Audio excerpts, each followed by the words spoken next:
Assalamualaikum, selamat datang di Cerita Nana. Follow juga laman Instagram aku Anatufa. Di sini berbagi seputar tips mengatur keuangan, tips menabung, dan tips belanja hemat. Semoga bermanfaat dan selamat menonton. Halo Mams, jumpa lagi bareng Cerita Nana. Gimana kabarnya nih? Sehat selalu. Dan aku doain semoga yang sedang sakit atau sedang isoman segera diangkat sakitnya, bisa berkumpul lagi bareng keluarga dan bisa beraktivitas seperti biasanya. Aku ucapin halo Mams yang baru berkunjung atau baru nemuin channel aku. Terima kasih ya teman-teman udah klik channel aku. Semoga channel ini bermanfaat untuk teman-teman semua, menginspirasi dan memotivasi. Oke, langsung aja ke pembahasan. Aku tuh banyak banget dapat request atau pertanyaan, gimana sih cara menabungnya bisa konsisten gitu Mams? Gimana sih cara nabungnya supaya nggak bolong-bolong gitu? Aku tuh kalau nabung hari Senin, nabung hari Selasa udah aku kobok gitu kan, udah aku kodek, udah aku ambil. Itu juga pernah aku alamin sih, tapi beberapa kali aku coba untuk evaluasi di mana kesalahannya dan aku perbaiki. Alhamdulillah aku bisa konsisten seperti sekarang. Kunci utamanya yaitu suksesin dulu budgeting plannernya. Gimana Mams, sudah sukses belum budgeting plannernya atau masih boncos-boncos? Kalau boncos, yuk dievaluasi lagi. Gimana sih penyebab boncosnya itu di mana? Itu diperbaiki. Kemudian saran aku nih ya Mams, banyak aku temui bikin sih budgeting plannernya, tapi bikin budgetnya itu lebih dari pendapatan yang didapat gitu. Misalnya pendapatannya 1 juta tapi bikin anggarannya itu lebih dari 1 juta, itu nggak akan bakal sukses budgeting plannernya Mam. Yang ada tiap bulan tuh pasti boncos karena pengeluarannya itu lebih dari pendapatan. Orang ngomong-ngomong ini kita membahas tentang tips menabung ya Mam, bukan budgeting planner, tapi memang itu Mams, jujur itulah kunci sukses menabung dan konsisten dalam menabung, yaitu budgeting plannernya itu benar-benar udah sukses. Karena budgeting planner adalah babak awal untuk menabung sehat. Apa itu tabungan sehat? Tabungan yang bersifat damai, tidak terganggu gugat oleh keuangan yang kocar-kacir. Kenapa uang yang kocar-kacir? Karena budgeting planner yang tidak sehat atau over budget, pasti tuh celengannya bakal kekobok atau keambil. Kemudian kita lanjut ke langkah berikutnya, yaitu menentukan target. Kok pakai target segala macam? Oh pasti, yang namanya menabung itu ada target-targetnya.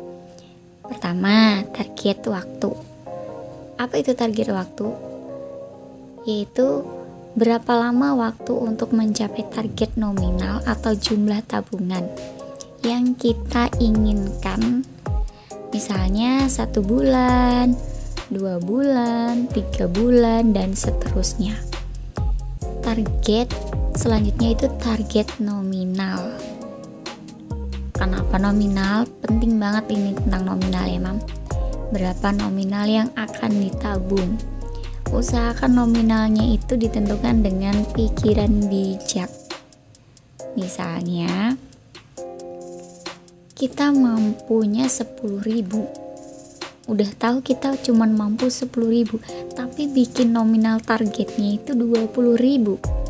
Itu bukan nabung sehat Mam, itu nabung yang bakal gak sehat banget, bakal kocar-kacir. Ini efeknya keuangan bakal kacau balau. Kemudian target selanjutnya itu tujuan menabung. Kenapa? menabung harus memakai tujuan supaya semangat dalam menabung. Langkah selanjutnya atau babak kedua, kalau tadi budgeting planner adalah babak awal untuk menabung sehat, kali ini babak kedua, yaitu syarat wajib yang harus kita penuhi agar tabungan kita itu sehat. Yang pertama, ada yang tahu mams? Mungkin mams ada yang tahu, bisa tambahin di kolom komentar ya. Yang pertama yaitu mampu dalam segi keuangan. Kenapa mampu? Ya harus mampu dong. Karena kalau tidak mampu ya itu tadi, keuangannya bakal kocar-kacir.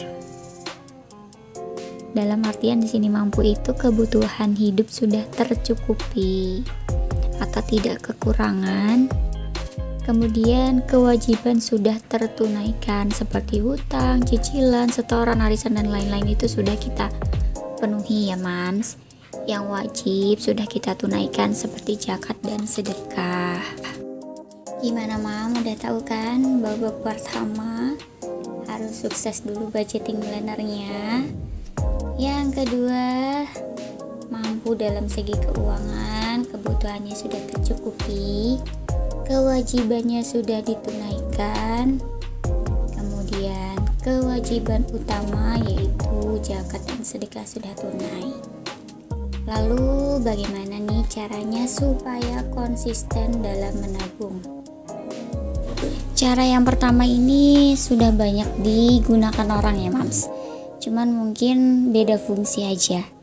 Nah, kalau biasanya pasang alarm itu untuk membangunkan kita di pagi hari, tapi kalau menurut aku bisa kita manfaatkan untuk mengingatkan kita tepat waktu dan konsisten. Cara selanjutnya yaitu ingat lagi tujuan menabung supaya menabungnya itu makin semangat. Pas lagi pengen jajan, tok tok tok, Kang Siomay lewat nih, pengen beli gitu ya. Tapi karena ingat tujuan menabung, oh iya aku pengen beli gamis, jajannya jadi urung atau tertunda. Di sini ada pepatah ala aku ya mams, berhutang itu lebih tertekan, sedangkan menabung itu lebih menyenangkan. Kenapa berhutang kok lebih tertekan?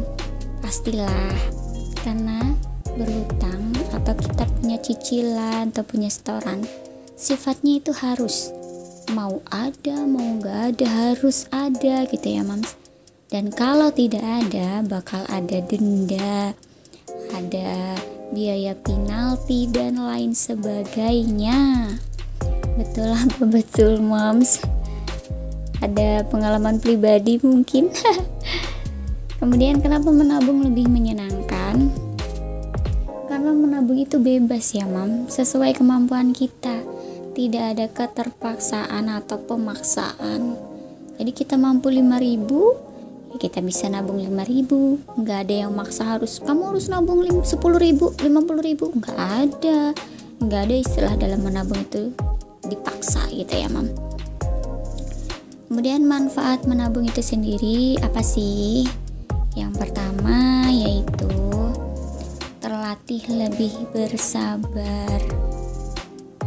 Kedua, terlatih lebih bersyukur. Yang pertama, kenapa lebih bersabar? Ya, karena menabung itu mengajarkan kita untuk bersabar dalam mendapatkan sesuatu. Karena menabung itu memerlukan proses dan membutuhkan waktu. Kemudian terlatih bersyukur atas nikmat yang Allah kasih ke kita. Biasanya orang yang kurang bersyukurnya itu akan merasa kurang.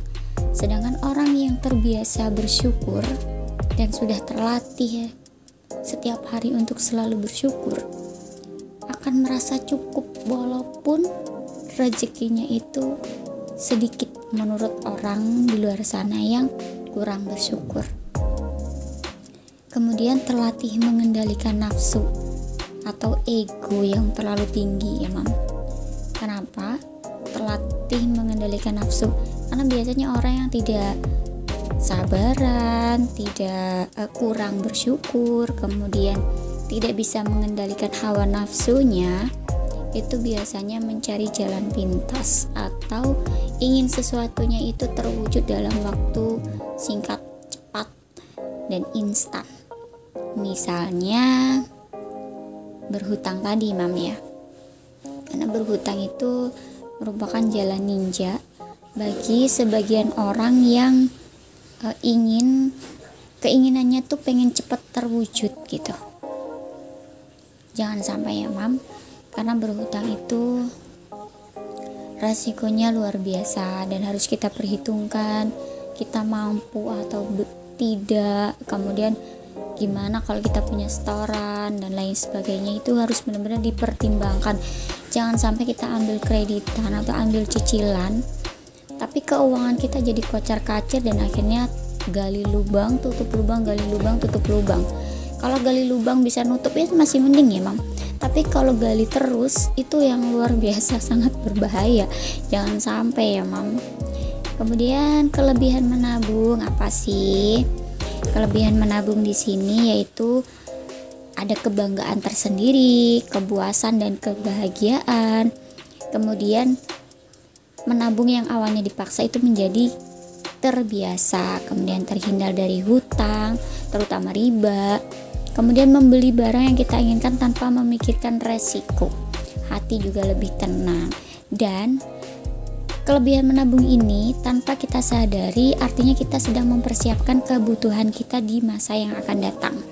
Seperti tabungan hari tua, pendidikan anak, kemudian dana darurat, dana tak terduga, dana kesehatan, dana lebaran, pajak motor, dan lain-lain. Gimana, Mam? Nyampe sini udah tahu kan apa aja kunci utamanya menabung? Yaitu sukses budgeting planner-nya. Kemudian tentukan target waktu, nominal, kemudian tujuan menabungnya apa. Syarat wajibnya mampu dalam segi keuangan tadi, kebutuhannya sudah tercukupi ya, Mams. Kemudian kalau ada hutang atau punya cicilan itu sudah ditunaikan. Kewajiban utama seperti zakat dan sedekah sudah tunai juga. Kemudian cara-cara agar konsisten, mungkin mami-mami ada yang ingin nambahin cara-caranya supaya menabungnya lebih konsisten, atau ada usul lain gitu ya. Masukan saran gitu bisa tulis di kolom komentar ya, Mams. Dengan senang hati aku terima sarannya. Semoga saran-sarannya itu membangun dan bisa bikin aku itu bikin video yang lebih bermanfaat lagi untuk mami-mami dan teman-teman semuanya. Mungkin mami-mami ada yang mau tanya, kenapa tabungan hari tua? Ya, kita wajib punya persiapan untuk dana hari tua ya, Mams. Karena anak itu bukan ATM atau sumber dana pensiun kita di hari tua. Karena anak kita juga bakal punya kehidupan sendiri, dia bakal punya tanggung jawab atas keluarganya, anak istrinya ya, Mams. Jangan sampai kita itu menjadi sumber perpecahan antara anak kita dengan menantu. Nauzubillahi min dzalik ya, Mams. Kemudian tabungan pendidikan anak, jangan sampai pendidikan anak kita itu terbengkalai karena kita tidak punya persiapan dana untuk pendidikan anak kita. Kemudian tabungan logam mulia bisa, ini banyak fungsinya logam mulia ini ya, Mam. Bisa untuk dana darurat, untuk hari tua, pendidikan anak. Karena logam mulia itu bersifat mudah dicairkan. Kapanpun kita butuh, kita bisa cairkan ya, Mams. Kemudian dana tak terduga juga penting banget. Tabungan wishlist. Kenapa wishlist atau keinginan? Karena keinginan kita itu jangan sampai mengganggu keuangan pos-pos yang sudah kita buat di budgeting planner. Jadi kita harus menabung dulu untuk keinginan kita. Kemudian tabungan dana kesehatan. Ini tujuannya ya Namanya orang nggak bakal sehat terus, pasti ada batuk pileknya. Nah, di sini kita sudah punya persiapan dananya. Kurang lebih seperti itu ya, Mams, sharing aku kali ini. Semoga sharing aku kali ini bermanfaat dan mohon maaf salah dan kurangnya. Jika Mom suka dengan videonya bisa klik icon jempol untuk like dan subscribe ya, Mams. Dan jika momi-momi berkenan bisa share video ini di sosial media momi-momi agar video ini tuh bisa bermanfaat bagi orang lain, sanak saudara di luar sana yang mungkin belum tahu cara-cara menabung yang benar dan sehat. Kemudian banyaknya yang nanya menabungnya itu pakai apa? Aku pakai 2 binder ya, Mam. Yang pertama itu binder mini ukuran A6. Kemudian aku juga pakai binder yang besar ini ukuran A5. Kalau yang mini A6 itu tidak ada kayak gini ya, Mam, nggak ada slip-slip untuk kartunya, kemudian untuk tidak ada kertas challenge-nya. Tapi kalau yang gede ini ada ya, Mams, dan Mams bisa beli atau order di laman Instagram aku atau di laman Instagram jualan aku yaitu Binder Laris ID. Nanti aku cantumin di kolom description box ya. Dan aku mau ucapin terima kasih karena Moms dan teman-teman semua udah mau klik dan nonton video aku. Akhir wakalam, wassalamualaikum warahmatullahi wabarakatuh. Sampai jumpa di video selanjutnya.